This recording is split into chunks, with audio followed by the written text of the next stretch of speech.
저는 어렸을 때부터 부모님에 의해서 목사로 불려졌습니다. 우리 어머니도 그렇고 아버지도 그렇고 가끔 제가 말을 안 듣거나 제대로 행실을 하지 못하면 이 목사 왜 그래? 그러곤 하셨습니다.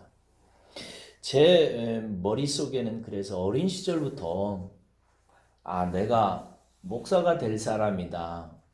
나는 하나님께서 이 세상에 태어나게 하신 이유가 목사가 돼서 하나님의 말씀을 전하라고 이 세상에 태어나게 한 사람이다 라고 하는 의식이 있었습니다.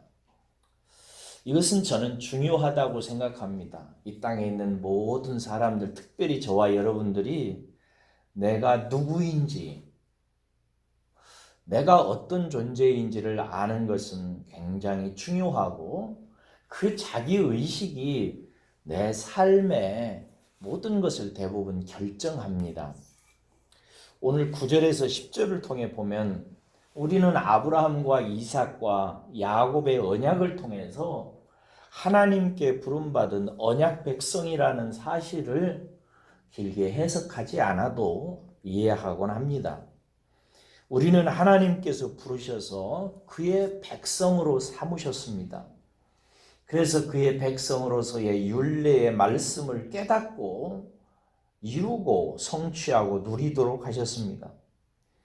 이러한 언약 백성에 대해서 12절에서 15절에 몇 가지 그 언약 백성이 어떤 사람들인지에 대해서 이야기를 하고 있는데요.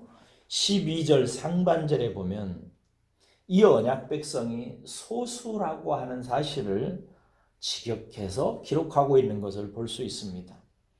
아브라함은 갈대아 우리아에서 나온 한 사람이었고 팔레스타인 땅에서는 이 하나님의 백성이 한 가족에 불과했고 애굽 땅에 건너갔을 때에는 천지 우주 만물을 지으시고 수억 인구의 사람들 중에서 창조주로 우뚝 서신 하나님께서 겨우 한 70여 명의 사람들을 자기 백성으로 삼으셨습니다. 소수였습니다. 인류의 역사학자 아놀드 토인비는 역사는요, 소수의 사람들을 통해서 움직인다는 사실을 밝혀낸 사람이었습니다. 이 세상에 많은 사람들이 살고 있습니다. 그 숫자를 다 헤아릴 수 없어요.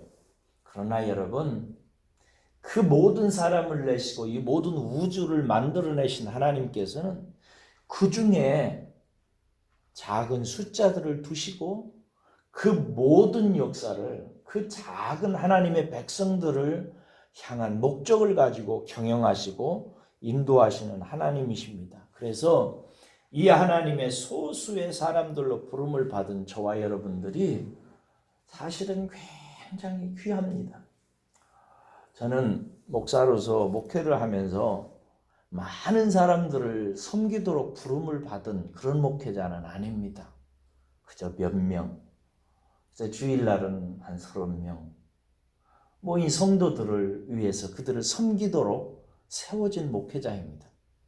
그런데 처음에는 이것이 왜 나는 작은 목사일까라고 하는 사실이 내 마음을, 젊은 시절의 마음을 괴롭혔습니다마는 이제는 제가 압니다. 하나님의 나라는 큰 데 있는 것이 아닙니다.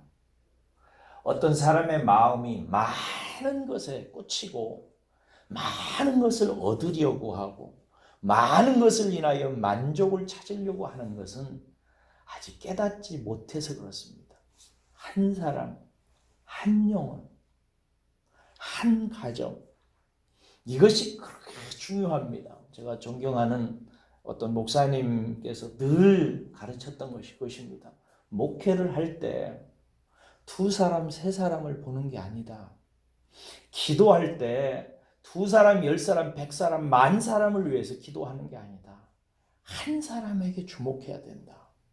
목회자의 마음이 여러 사람에게 가면 안 된다. 한 사람에게 꽂히는 목회자가 되라. 하나님이 그 사람을 주목하신다라고 늘 가르치시곤 했어요. 하나님은 소수를 경영하시는 분이십니다.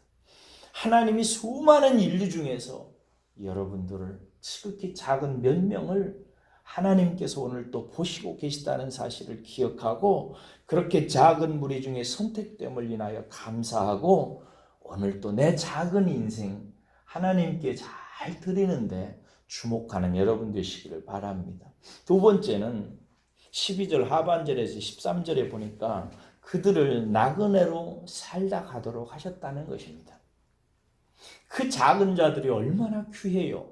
그래서 모든 재물, 모든 권력, 모든 보아 다 그들에게 주셔도 부족함이 없을 텐데 하나님께서 그들을 이 세상에 두실 때에 그들을 나그네로 살다 가게 하셨다는 것입니다. 그래서 그들은 땅에서 나그네가 되었고 이 족속에게서 저 족속에게로 이 나라에서 저 나라로 떠돌아다니면서 살았습니다. 신약시대도 마찬가지입니다. 베드로 사도는 베드로전서 1장 1절에 이런 표현을 하는데 예수 그리스도의 사도 베드로는 본도, 갈라디아, 갑바도기아, 아시아와 비두니아와 흩어진 나그네들에게 편지하노니 은혜의 평강이 너희에게 더욱 많을지어다 이래요. 신약시대 때도 하나님의 그 놀라운 신약시대에 초대받은 사람들이 갈라디아, 본도, 갑바도기아, 아시아와 비두니아에 흩어져서 그 구렬 속에서 나그네로 살고 있었던 것입니다.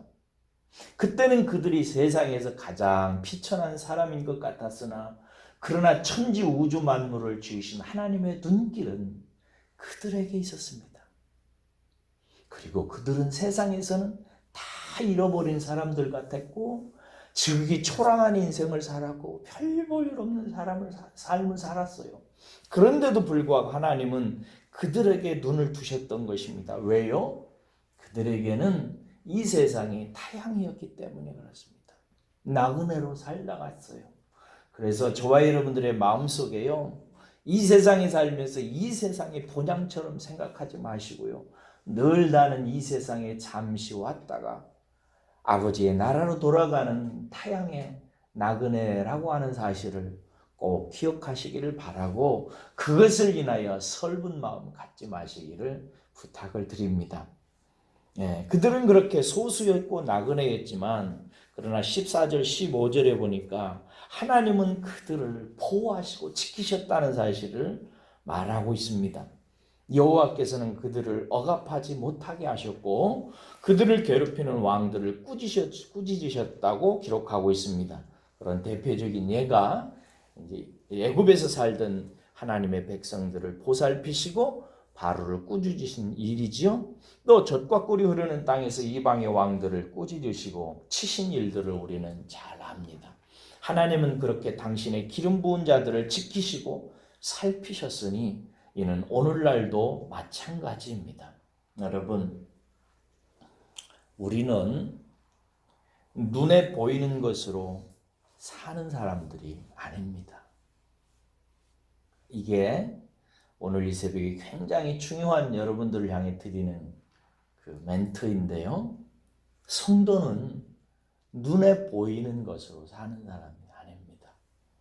눈에 보이지 않는 진리 위에 서 있고 오직 말씀이라고 하는 영원한 진리 위에서 그것에 대한 믿음으로 살아가는 것이 성도의 삶이고 실력입니다. 하나님께서 우리를 부르실 때 너희는 내 백성이라 부르셨을 때 그렇게 부름받은 백성은 이 세상에 살 때에 눈에 보이는 것, 귀에 들리는 것, 손에 잡히는 것을 따라 사는 자가 아니라 하나님께서 아브라함과 이삭과 야곱을 통해서 주신 말씀, 눈에는 보이지 않지만 살아있는 그 말씀 붙들고 살아가는 자로 부름을 받은 사람들입니다. 이 새벽에 여러분이 누구인지를 오늘 말씀을 통해서 들으셨으니까 마음심 중에 확증하시고 하나님께 부름받은 언약 백성이 아브라함과 이삭과 야곱에게 하신 그 하나님의 언약을 붙들고 오늘 또 예수 그리스도 안에서 이 진실을 붙들고 감사함으로 나그네로 사는 삶을 받아들이고 그 속에서 찬송할 수 있기를 주의 이름으로 축원합니다. 기도하겠습니다. 고마우신 우리 아버지 하나님 감사합니다. 하나님 우리 눈에 볼 때는 세상의 우리들이 너무나 초라하고 부족하고 너무나 소외된 백성들 같이 보입니다. 이런 백성들을 하나님께서 당신의 백성이라 부르시고 아브라함과 이삭과 야곱을 통해서 하신 약속을 예수 그리스도 안에서 확증시키고 이 세상에서 나그네로 살아가는 이 변변치 않는 백성을 당신의 자녀라고 백성이라고 살피시고 보호하시고 끝내 영원한 하나님 나라에 불러들이시는 하나님의 경륜이 있으신 줄로 믿습니다. 하나님 오늘도 우리에게 눈을 밝히 열어주시어서 보이는 것보다 보이지 않는 것을 귀중하게 여기게 하여 주시고 오늘도 세상 사람들이 좋아서 쫓아가는 것 따라가지 말게 하시고 하나님께서 우리에게 이르신 언약의 말씀들을 마음에 새기고 따라가는 하루가 되게 하여 주옵소서. 감사합니다. 예수님 이름으로 기도합니다. 아멘.